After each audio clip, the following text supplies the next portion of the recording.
हाँ किरण भाई साहब मंगलाचरण।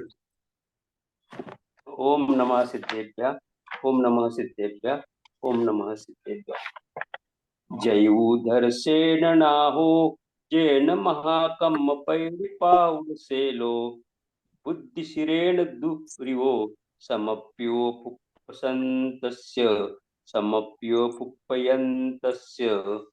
कस्तूरी जी षटखंडागम ग्रंथ को हाँ, षटखंडागम ग्रंथ को बंधु बारंबार बंध प्रक्रिया नाश कर हो जाऊ भव पार।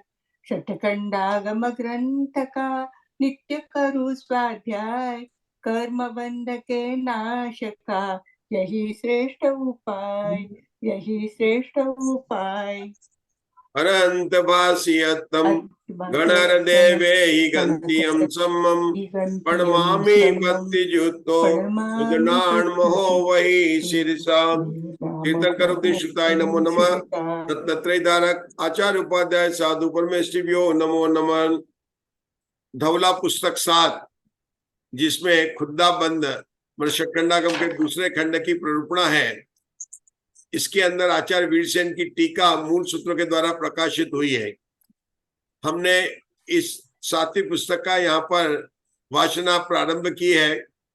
प्रारंभ में ही आचार्य ने बताया कि 7वीं पुस्तक का विषय क्या है। यह आप में से बताना, आशा बहन बता रहे 7वीं पुस्तक का विषय क्या है।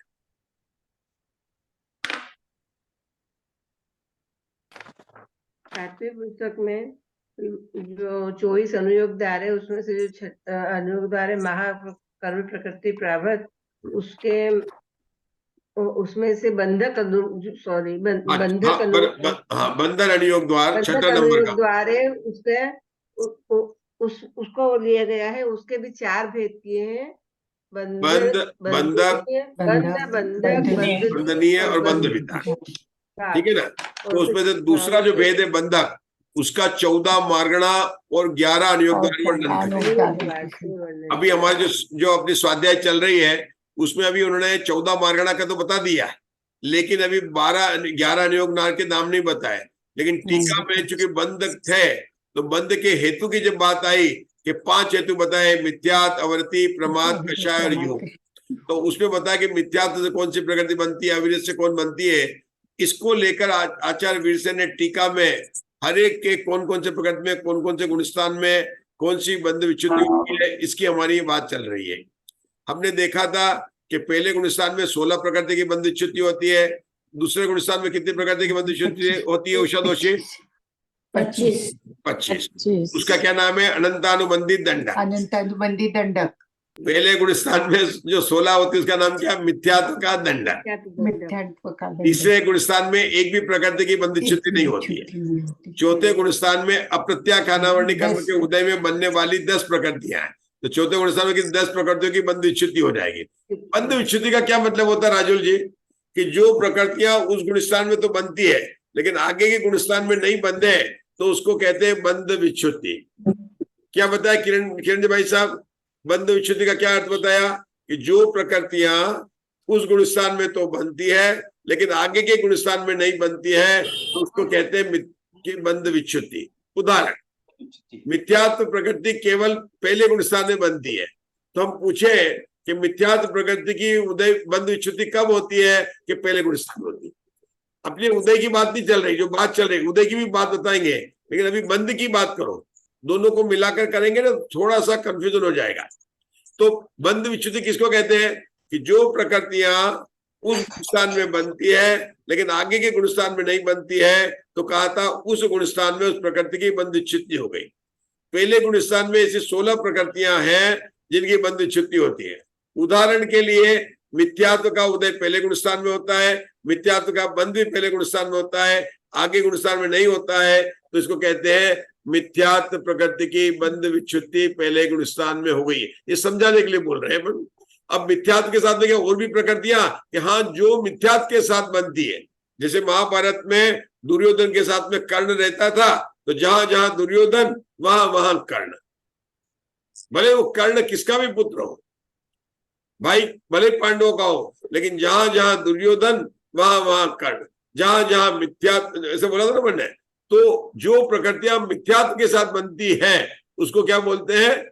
मिथ्यात्व दंडक। ऐसी प्रकृतियां 16, दूसरे गुण स्थान में 25, तीसरे गुण स्थान में कोई भी प्रकृति की बंध च्युति नहीं बताई, चौथे गुण स्थान में अप्रत्याख्यानावंडी कषाय का उदय है, उसके उदय में 10 प्रकृतियां, और पांचवें में 4 और छठे में 6। बताइए मंजुला जी, पहले गुण स्थान में कितने प्रकृति की बंध च्युति होती? 16 प्रकृतियों की 16। दूसरे गुण स्थान में तीसरे में 0, तीसरे में कोई भी नहीं होती, गुणस्थान में एक भी नहीं होती है, और चौथे गुणस्थान में 10 की होती है, और पांचवें गुणस्थान में 4 की होती है, और छठे गुणस्थान में 6 की बंध विच्युति होती है। बहुत बढ़िया। बताइए, हमारे मुकेश जी भाई साहब सूरत से बताएंगे कौन कौन से गुणस्थान में कितनी प्रकृतियों की बंध विच्युति होती है? पहले गुणस्थान में 16 की, और दूसरे में 25 की, तीसरे में किसी की नहीं होती है, और चौथे में 41 प्रकृति की होती है। अच्छा, अब आप ध्यान से सुनना, कस्तूरी जी बता रही है।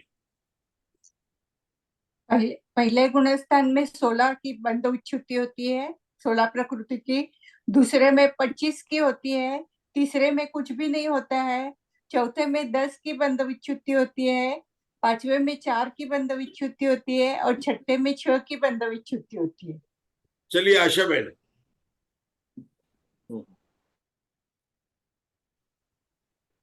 जी उषा दोषी, आप लोग सब तैयार रहिए, तैयार रहिए। उषा दोषी, पहले गुण स्थान में 16 प्रकृति की बंध विच्युति होती है, दूसरे में 25 की, हाँ बराबर, और तीसरे में किसी की भी नहीं होती है, कोई सी भी विच्युति नहीं होती है, और चौथे में 10 की, और पांचवे में 4 की, और छठे में 6 की विच्युति होती है।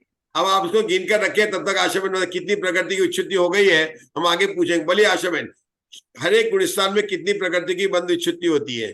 मिथ्यात्व गुणस्थान में 16 की, फिर अनंतानुबंधी दंडक में 25 की, फिर तीसरे गुण स्थान में 0, चौथे गुण स्थान में 10, पांचवे गुण स्थान में 4, और छठे गुण स्थान में 6। बहुत बढ़िया। चलिए बताइए संजय जी, बताइए, हमने यहाँ से 1 से 6 गुणस्थान की बात की है। अच्छा ऐसा करते हैं, 7वें गुणस्थान में केवल देवायु की विच्युति होती है, तो हम लोग इजी हो जाएगा, 1 से 7 गुणस्थान तैयार हो जाएंगे। जब ये उषा दोषी आपने बताई थी ना, उसमें 7वें गुणस्थान में और ऐड कर लीजिए। 7वें गुणस्थान में केवल देवायु की बंध विच्युति होती है बस। छठे गुणस्थान का बहुत सरल है, छठे गुणस्थान में 6 प्रकृति की, 7वें गुणस्थान में देवायु की, 5वें गुणस्थान में 4 प्रकृति की, चौथे गुणस्थान में 10 प्रकृति की, तीसरे गुणस्थान में 1 भी प्रकृति की नहीं विच्युति होती है, और हमने क्या देखा था, दूसरे गुणस्थान में 25 और पहले गुणस्थान में 16। ठीक है, चलिए मधु जी ग्वालियर बता रही है पहले 7 गुणस्थान में हर एक में कौन कौन सी प्रकृतियों की बंध विच्युति होती है। मधु जी ग्वालियर बताइए। 7वें गुणस्थान में देवायु की विच्युति हो जाती है। हाँ बराबर। आशा बहन, मधु जी कौन से क्रम से बता रही है? पश्चातानापुरी से बता रही है। हमने पूछा था पुराणापुरी से। हाँ, छठे गुणस्थान में कितनी बंध की विच्युति होती है मधु जी? 6 की बंध। आप बताइए 5वें में? 5वें में 4 की। हाँ बताते चलिए ना पूरा। और चौथे में 10 की, तीसरे में किसी की भी नहीं, और दूसरी में 25 की, और पहले में 16 की। चलो पहले से लेकर 7वें तक कितनी प्रकृति की बंध विच्युति हो चुकी है? 55 की। 62। अपन गिन लेते ना आराम से। 41 तो हो गई थी, पहले दूसरे तीसरे जो 41 की हो गई थी। 41 और 10 51, 51 में 4 जोड़ा तो 55 जोड़ी है ना। 55 के बाद में 6 जोड़ा तो कितनी हो गई थी? 61 जोड़ी। 61 का 2 जोड़ा तो 62 हो गई। कितनी हो गई? 62 हो गई, 62। अब यहाँ पर आरक भी बन सकती, तीर्थक भी बन सकती है। तो 120 में से 62 घटाएंगे, कितने का बंद हो रहा है? 7वें गुणस्थान के बाद में क्यों बंद? उसको दीवार की विच्युति कर रहे हैं। 58 का है? 58 का 58। हाँ मतलब कहाँ पर? 7वें गुणस्थान के बाद में। तो 7वें गुणस्थान में कितनी प्रकृति की बंदेगी? एक कम करना पड़ेगा। 58 में से एक मतलब एक देवायु को नहीं लेना है, तो कितनी बन जाएगी? 51, 59। चलो ठीक है, कौन बताएगा? अब आगे बढ़ते हैं। चलो आप लोग थोड़ा तैयारी रखना, आगे बढ़ेंगे। हाँ, अब यहाँ से पढ़ रहे थे अपन प्रमाद किसे कहते हैं। किरण जी भाई साहब पढ़ रहे थे, लेकिन अगर नहीं तो कस्तूरी जी पढ़िए। प्रमाद, शंका, प्रमाद किसे कहते हैं, पढ़िए कस्तूरी जी। हाँ हाँ, पढ़ती हूँ। शंका, प्रमाद किसे कहते हैं? समाधान, 4 स्वयंवलन कषाय और 9 कषाय, इन 13 के तीव्र उदय का नाम प्रमाद है। रुकेंगे, बताइए 9 कषाय और 4 स्वयंवलन कषाय का नाम कौन बता रहे हैं? अशोका जी बता रहे हैं दिल्ली से।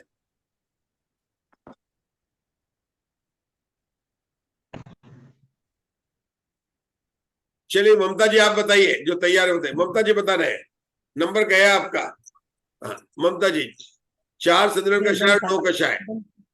4 स्वयंवलन कषाय क्रोध, मान, माया, लोभ स्वयंवलन कषाय, और 9 कषाय में हास्य, रति, अरति, शोक, भय, जुगुप्सा और 3 वेद। अच्छा, ये स्वयंवलन कषाय आगे भी है, तो क्या यहाँ क्या क्या? तीव्र उदय है। यहाँ क्या क्या? तीव्र उदय लिखा ना, बंद गया। प्रमाद में क्या है? प्रमाद की परिभाषा में क्या बताया उन्होंने? तीव्र का नाम लिया। क्या लिया? 4 स्वयंवलन कषाय, 9 कषाय, 13 कषाय का उदय का नाम प्रमाद है। ठीक है ना, ये बात उन्होंने यहाँ पर बताई है। चलिए आगे की शंका पढ़ रही है, उषा दोषी पढ़ रही है। शंका पढ़िए। पूर्वोक्त 4 बंधों के कारणों को, पूर्वोक्त 4 बंध के कारणों में प्रमाद का कहाँ अंतर्भाव होता है? हाँ समाधान, समाधान, कषाय में प्रमाद का अंतर्भाव होता है क्योंकि कषाय से पृथक प्रमाद नहीं पाया जाता। देवायु के बंधन भी कषाय के ही। उषा दोषी रुकेंगे। ये क्यों शंका क्यों आई? क्योंकि इन्होंने हेतु 4 बताए, मिथ्यात, अवरति, कषाय और योग। और आप प्रमाद की बात तत्वार्थ सूत्र में तो 5 बताए, लेकिन हमने क्या कहा था? आचार्य कुंद भगवान ने और वीरसेन आचार्य ने 4 हेतु बताए। कौन से बताए? मिथ्यात, अवरति, कषाय और योग। प्रमाद नहीं बताए। तो प्रमाद नहीं बताए तो शंकाकार ने पूछा, अभी तो आप प्रमाद की बात कर रहे हो, तो प्रमाद का अंतर्भाव कहाँ हो जाता है? कि कषाय में हो जाता है। ठीक है ना, अब आगे का पढ़ना उषा दोषी आपको पढ़िए। पंडित जी मैं कुछ बोल सकता हूँ? हाँ पंडित, ये जो प्रमाद कहा है 4 स्वयंवलन कषाय और 9 कषाय, ये 6वें गुण स्थान के लिए। हमारे लिए तो 25 की 25 प्रमाद है। 15 वो तो जो नीचे गुण स्थान बंदेगी नहीं, वो तो बराबर बंदेगी ना, क्योंकि प्रमद जो है वो अंतदीपक है ना। प्रमद शब्द 1 से 6ठे गुण स्थान में, 6ठे गुण स्थान में प्रमद भी रहते हैं, तो प्रमद जो है वो अंतदीपक है। अंतदीपक की परिभाषा क्या होती है? कि वो उस गुण स्थान के नीचे के सभी गुण स्थान में बनती होता है, आगे गुण स्थान में नहीं होता है। तो प्रमद अंतदीपक है, वीरत आदि दीपक है। आपने हमारे आज की शाम की गुणस्थान की क्लास अटेंड कर रहे की होगी आप लोगों ने, उसमें ये बहुत अच्छा विषय चल रहा हो। नहीं तो आप उसको देखिए यूट्यूब में, मतलब यूट्यूब में भी आ रहा है, मंगलायतन के यूट्यूब में भी आ रहा है, दो यूट्यूब में आ रही है क्लास, तो आप देख सकते हैं वहां पर। चलिए अब आगे बढ़ेंगे, पढ़िए उषा दोषी। एक मुझे कहना है। हाँ बोलो। वो दूसरा सेशन का नहीं आया है, इसका भी। किसका? अपना जो चल रहा है ना, वो हाँ। दूसरे सेशन का नहीं आता है, पहले सेशन का आता है। हाँ पहले कभी नहीं आ रहा। नहीं, वो सेशन में क्या होता है कि कभी कभी वो कल जो है ना, कल मैंने 11 बजे तक ट्राई किया, आपके बाद में आप लोग वो एक नहीं डिलीट हो जाता वो, तो वो अभी एक ही आएगा। जो मिस हो गया तो हो गया। अब आज का भी अभी बीच में मेरा नेट चला गया था और बीच में वो कट हो गया है, तो जितना मिल रहा है उतना ही मैं मतलब करूँ। और कल का गुणस्थान का भी नहीं लेकिन आया। मैंने लिखा इसलिए सेशन 1 को, सेशन 1 था, और नंबर भी मैं कई बार उसको आगे का 1 मिस कर देता हूँ। ठीक है ना, तो उसका मतलब उसका जो है किसी कारण से डिलीट हो गया, रिकॉर्ड नहीं हुआ, इसलिए अपने को उपलब्ध नहीं हुआ। आज का भी हो सकता है कि पहला उपलब्ध नहीं होगा, दूसरा सेशन का उपलब्ध होगा। जितना मिल रहा अपने को उसमें संतोष रखिए। जब मुझे वो तो सुनते हैं। मुझे जब समय मिलेगा मैं तो करूंगा, सुनते हैं। कि ना, क्योंकि अभी मुझे सुबह वापस अभी क्लास लेनी है, कल मैं 11 बजे तक यहाँ पर आपका लोड वोड करता रहा, उसके बाद में सुबह 5:30 की क्लास हो गई थी मेरी, उसके बाद में सुबह का होता है। तो अब करेंगे, जितना मुझसे होगा मैं अवश्य करूंगा, मैं कोशिश करूँ, ठीक है ना। चलिए चलिए उषा दोषी पढ़िए। देवायु के बंध का भी कषाय ही कारण है, क्योंकि प्रमाद के हेतुभूत कषाय के उदय के अभाव से अप्रमत्त होकर बंध कषाय के उदय रूप में परिगत हुए जीवों के देवायु के बंध का विनाश पाया जाता है। निंद्रा और प्रसला इन दो प्रकृतियों के भी बंध का कारण कषायोदयी है, क्योंकि अपूर्व करण काल के प्रथम सप्तम भाग में संजलन कषाय के उस काल के योग उदय होने से होने पर इन प्रकृतियों का बंध पाया जाता है। देवगति, पंचेंद्रिय जाति, वैक्रिक, आहारक, तेजस और कार्बन शरीर, और ये क्या है, समूर्च संस्थान, वैक्रिक शरीर अंगोपांग, आहारक शरीर अंगोपांग, वर्ण, गंध, रस, स्पर्श, देवगति योग्य देवगति योग्य पूर्वी, योगानि पूर्वी, अगुरु लघु, उपघात, परघात, उच्छ्वास, प्रशस्त व्यायोगति, त्रस, पीछे बोल रहे हैं। बादर, पर्याप्त, प्रत्येक शरीर, स्थिर, सुभग, सुस्वर, आदे, निर्माण और तीर्थंकर, इन 30 प्रकृतियों के भी बंध का कषायोदय ही कारण है, क्योंकि अपूर्व करण काल के 7 भाग में से प्रथम 6 भागों के अंतिम समय में मंदतर कषाय के साथ इनका बंध पाया जाता है। हास्य, रति, भय और जुगुप्सा, इन चारों के बंध फिर क्या है, बिल्कुल दिख नहीं रहा है इसमें, बंध और अपूर्व करण निमित्त कषायोदय कारण है, क्योंकि उन्हीं दोनों परिणामों के काल संबंधी कषायोदय में ही इन प्रकृतियों का बंध पाया जाता है। रुकेंगे, थोड़ा सा प्रिंटिंग अच्छा नहीं था, हो सकता पढ़ने में कोई बात नहीं है, अपन इसको पढ़ लेते हैं। हाँ, प्रिंटिंग में मेरे को पढ़ने में थोड़ी दिक्कत हो रही है, कोई बात नहीं। देखिए 7वें गुण स्थान तक देवायु की विच्छित्ति हो गई। अब अपन ऊपर चल रहे हैं अपूर्व करण का। अपूर्व करण कौन सा गुण स्थान है? 8वां गुण स्थान है। अपूर्व करण गुण स्थान के 7 भाग बताए जाते हैं, लेकिन बंध विच्छुद्धि कहाँ होती है? पहले भाग में, छठे भाग में और 7वें भाग में। अपूर्व करण में मुग्धा जी कितनी भाग की? मुग्धा जी शाह को बिल्कुल याद है। अपूर्व करण की जरा बंध विच्छुद्धि बताइए। अपन ने पढ़ा भी है, अपन ने पढ़ा है, कई बार पढ़ा अपन ने। हाँ बताइए मुग्धा जी। पहले भाग में निद्रा जयश्री जी बोल रहे 36 कितना? हाँ बताइए, कसुरी बताइए, जिसको याद है। कुसुम जी, कसुरी जी, जयश्री जी बोल रहे, जयश्री जी शराब 7वें गुण स्थान में 36। अब जो है कस्तूरी जी बोल रहे हैं, सब लोग शांत रहिए, बोलिए। 36 प्रकृति की बंध विच्छुद्धि 7वें गुण स्थान में होती है। पहले भाग में 2, बाद में छठे भाग में 30 और 7वें भाग में 4। वो आपने गुणस्थान का नाम आपको पता? 8वां है वो, 7वां नहीं है। 8वें बोला? नहीं बोला। आप मुग्धा जी से पूछिए, गलती हो गई होगी 8वें गुण स्थान में। आपको पता है, मुझे पता है, लेकिन मुग्धा जी ने पूरा नोटिस किया था, बोलने भी जा रहे थे वो। कोई बात नहीं, मतलब हमारे नहीं, आपको तो पता है, हमने अपने लिए सब कुछ सुधार लिया कि भाई हमने तो 8वें गुणस्थान की बात चल रही है। अपूर्व करण गुणस्थान में 36 प्रकृतियों की बंध विच्छुद्धि होती है। चलिए, अब पहले गुणस्थान से लेकर 8वें गुणस्थान तक की प्रकृति बंध विच्छुद्धि बता रहे हैं ममता जी दोषी। संख्या बता रही, पहले गुणस्थान से लेकर 8वें गुणस्थान तक की, और बतानी है आपको मधु जी की स्टाइल में, पश्चाताना पूरी क्रम से। 8वें की, 7वें की, छठे की, 5वें की, चौथे की, तीसरे की, दूसरे की, पहले की, बताइए। 8वें गुण स्थान में 36 की बंध विच्छित्ति होती है।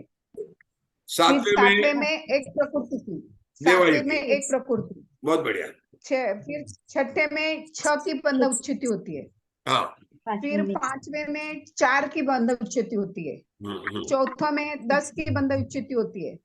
तीसरे में बंध विच्छित्ति होती ही नहीं है। दूसरे में 25 की होती है और पहले में 16 प्रकृति की बंध विच्छित्ति होती है। बहुत बढ़िया। पहले में कोई बंध विच्छित्ति नहीं होती, दूसरे में होती है, चौथे में होती है। हाँ बताइए, अब कौन बताएगा अभी तक कितनी प्रकृति की बंध विच्छित्ति हो गई? मुग्धा जी गिन के बता, अशोका जी बताएंगे। अशोका जी का बहुत देर से नंबर नहीं आया आज। आप बताइए अशोका जी, अभी तक 8वें गुण स्थान तक कौन सी प्रकृति, कितनी प्रकृति की बंध विच्छित्ति हो गई? हाँ जी, पहले में तो 16 प्रकृतियों की बंध विच्छित्ति हुई है, दूसरे में 25 प्रकृतियों की बंध विच्छित्ति हुई है, तीसरे में कोई बंध विच्छित्ति नहीं है, चौथे में 10 प्रकृतियों की बंध विच्छित्ति हुई है, पांचवें में जो है फिर 4 प्रकृतियों की बंध विच्छित्ति होती है, और छठे में फिर 6 प्रकृतियों की बंध विच्छित्ति होती है, सातवें में देवायु की होती है, और आठवें में जाकर पहले में निद्रा प्रसला की होती है, फिर छठे भाग में जो है 30 प्रकृतियों की होती है, और सातवें भाग में जो है फिर 30 और 2 32 4 की होती है। बहुत बढ़िया। तो 8वें गुण स्थान में 3 नाम याद करने हैं। 8वें गुण स्थान के 7 भाग होते हैं। पहले भाग में किसकी 2 प्रकृति की बंध विच्छित्ति, निद्रा और प्रसला की। छठे भाग में 30 प्रकृति, इसको देव गति के साथ बनने वाली 30। जैसे मैंने बोला था ना मंजुला जी, मिथ्यात्व के साथ बनने वाली 16, तो यहाँ पर क्या बोलेंगे? छठे गुण स्थान में देव गति के साथ में बनने वाली 30, 8वें गुण स्थान के छठे भाग में बंध विच्छित्ति होती है, और 8वें गुण स्थान के 7वें भाग में 4 प्रकृतियों की बंध विच्छित्ति होती है। इस तरह से 8वें गुण स्थान में 36 प्रकृतियों की बंध विच्छित्ति होती है। क्या बोलेंगे संजय जी? 8वें गुण स्थान के कितने भाग है? 7 भाग। 7 भाग में कौन से?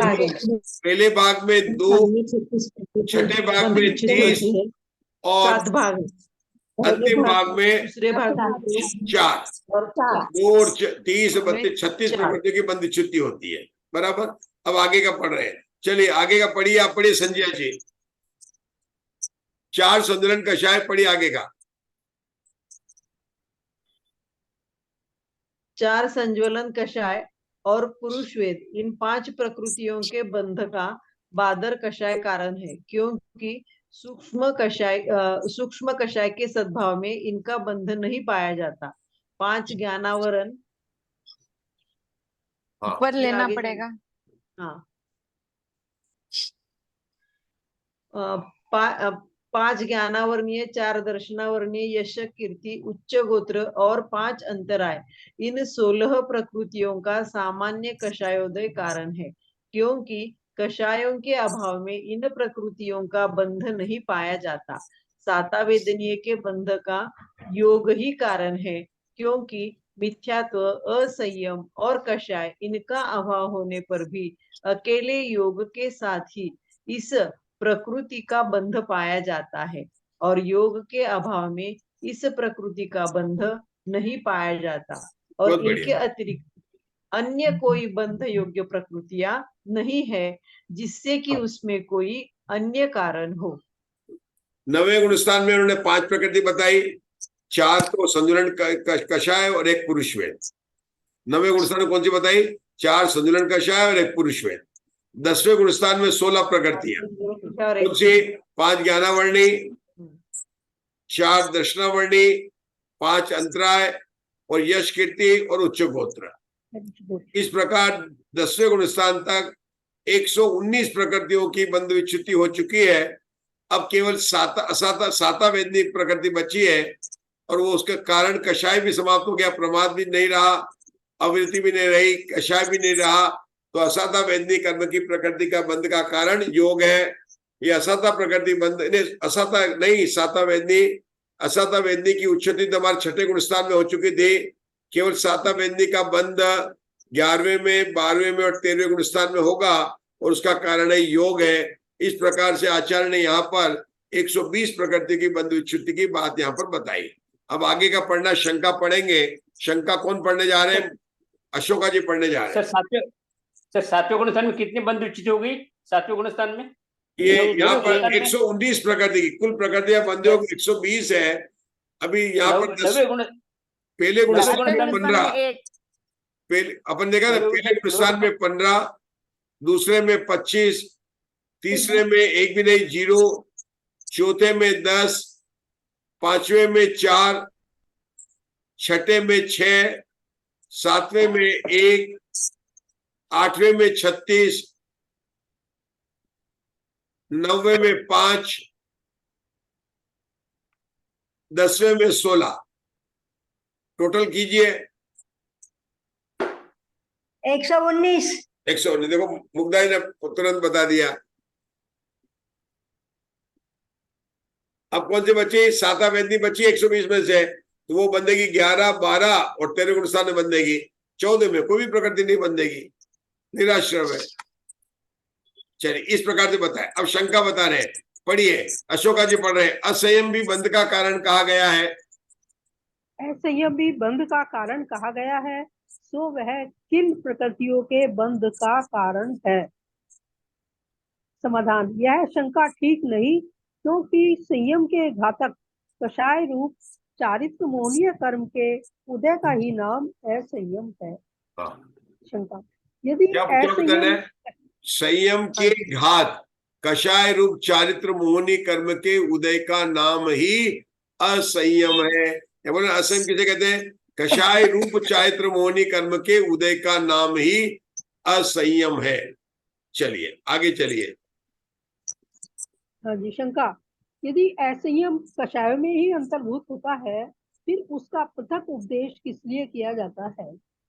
समाधान, यह कोई दोष नहीं, क्योंकि व्यवहार ने की अपेक्षा से उसका पृथक उपदेश किया गया है।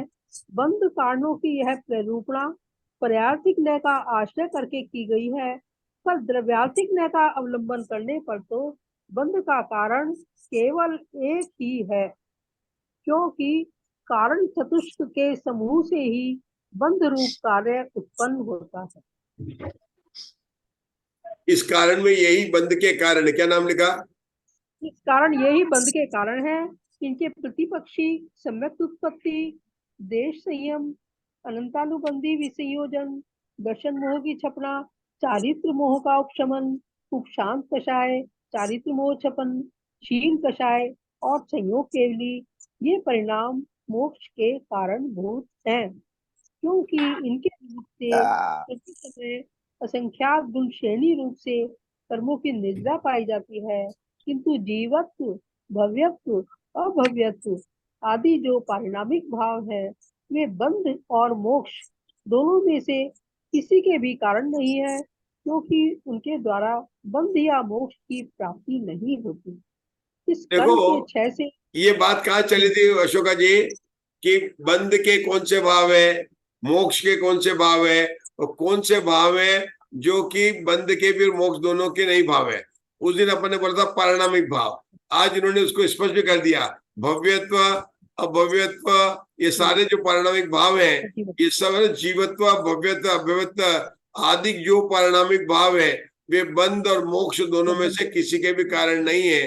तो जो गाथा था उनका वर्णन किया, कौन से भाव बंध के कारण है, कौन से भाव मोक्ष के कारण है, कौन से भाव बंध और मोक्ष के कारण है, उसको बताने के लिए यहाँ पर इतनी सब चर्चा आई थी। अब आगे का गुण का पढ़ने जा रहे हैं, पढ़िए। इस कर्म के छह से सिद्धों के यह गुण उत्पन्न हुआ है, इस बात का ज्ञान कराने के लिए ये गाथाएं यहाँ पर प्ररूपित की गई हैं। हाँ, चौथी गाथा। हाँ जी।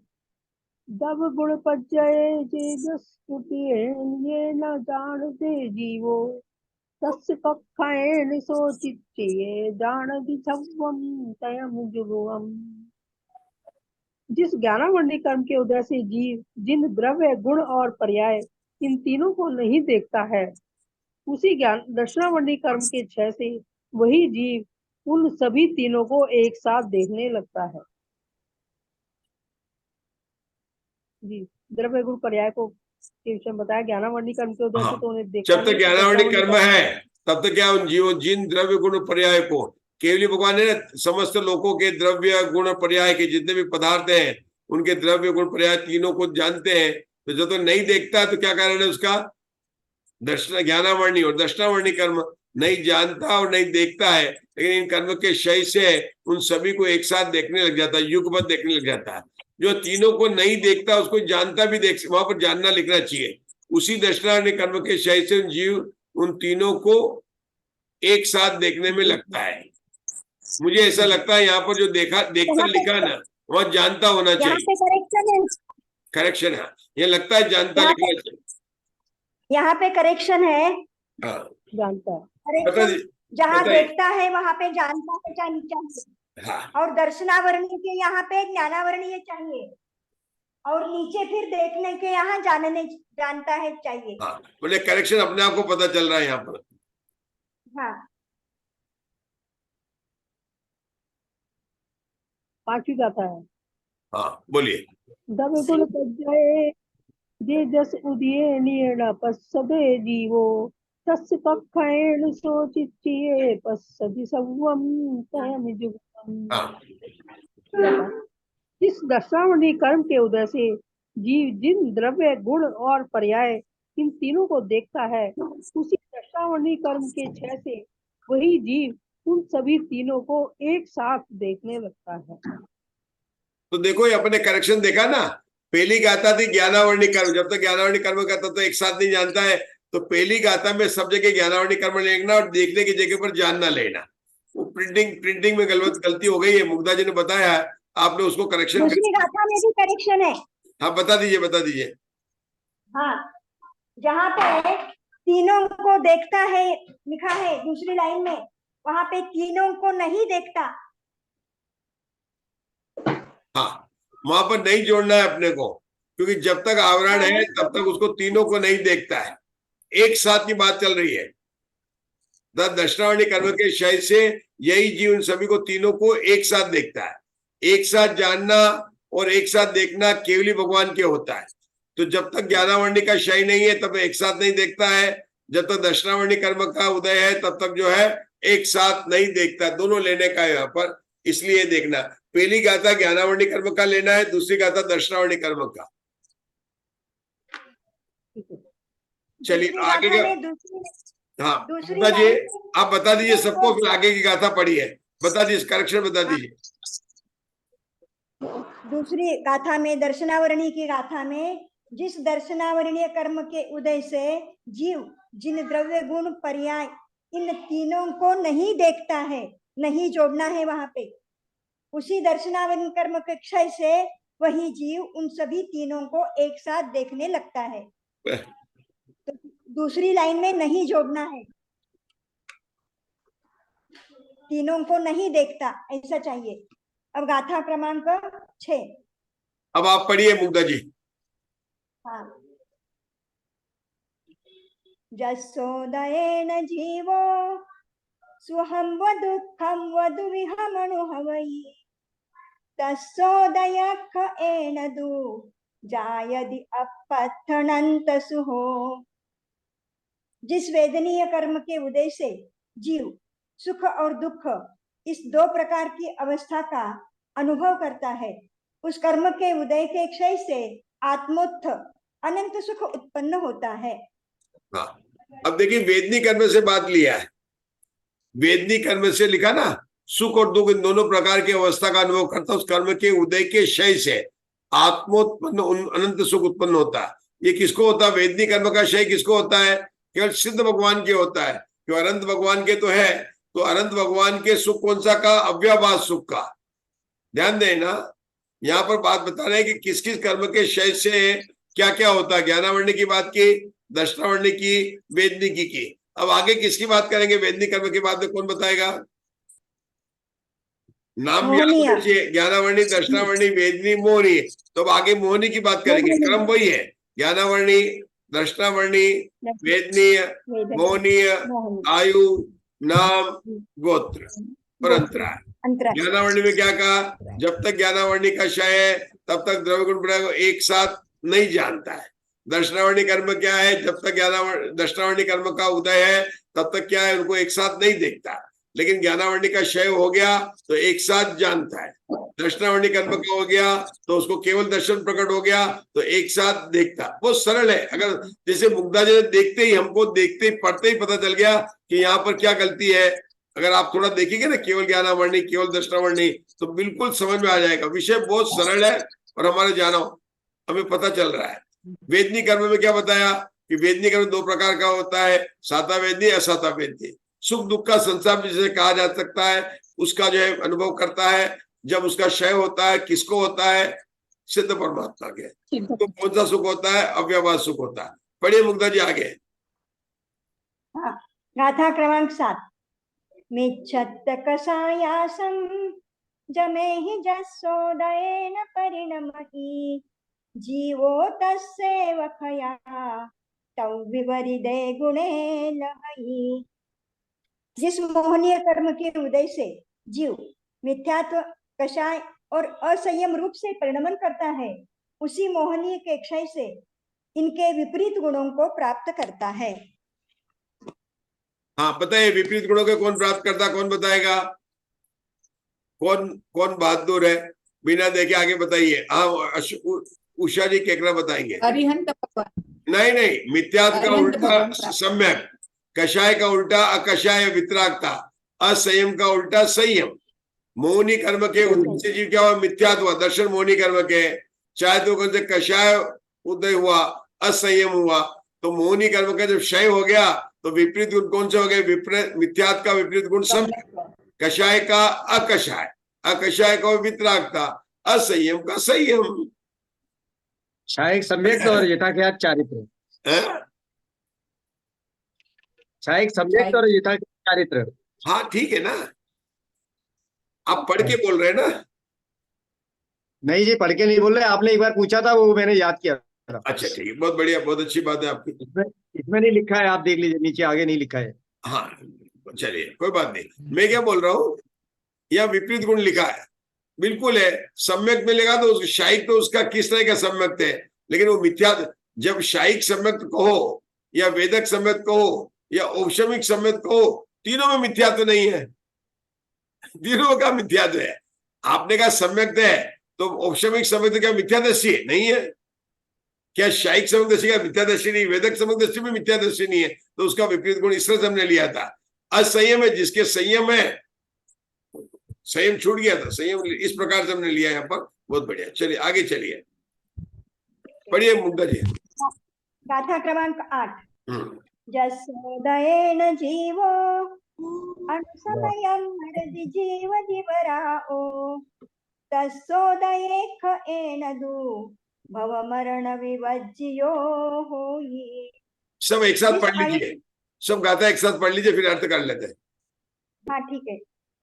अंगो वंग शरीरिंद्रिया मनुष्यास जोग निपत्ति जसोदयेन सिद्धो तन्नामख एन अशरीरो उच्च उच्चतः उच्च नीच निच्चुच्च नीच निच्चम जसोदयेन भावो निचुच्च विवज्जितो तस्य वीर्यो भोग भोगे दाने लाभे जदुदयतो विद्धम पंच विहलधिजुत्तो तक्कम मक्खया हवे सिद्धो जय मंगल भूदानम विमलानम दंसनमयानम ते लोक से हरानम नमो सया सौ सिद्धानम। रुकते हैं, अभी अपना समय हो चुका है। आज जो अपने 12वां गाथा पढ़ी है, ये सबको याद होनी चाहिए। कल यही मंगलाचरण बोलेंगे। अब इस पुस्तक का मंगलाचरण, ये गाथा और जय दर्शन हो जाएगा। ये गाथा 12वां, ये हम मंगलाचरण में रोज बोलने वाले हैं। ये कौन सी गाथा है? इसको ये अंतिम गाथा है। जय मंगल भूदाणम विमलाणम नाण दंसनमयाणम ते लोक सैराणम नमो सया सौ सिद्धाणम। ये अपनी मंगलाचरण की गाथा होगी। इसके बाद में जय धरसेन नाओ जैन महाकम पैडी पाउड सेलो बुद्धि सिरेन नुदरियो समप्यो पुफयंतस। ये नमो सिद्धाणम की बहुत अच्छी गाथा मिल गई अपने को। यही अपनी मंगलाचरण की गाथा होगी किरण जी भाई साहब, बहुत सुंदर गाथा। कल इसको अपन चर्चा करेंगे, अभी अपना हो नहीं सकता है, कल अपन इसकी बात करेंगे। मंगलाचरण में यही गाथा सबको याद करनी है और उसके बाद हम यहाँ पर करेंगे। अभी हम रुकते हैं। लघु जिनवाणी स्तुति। जावाणी के ज्ञान ते सूझे लोकालोक सोवाणी मस्तक नमो सदा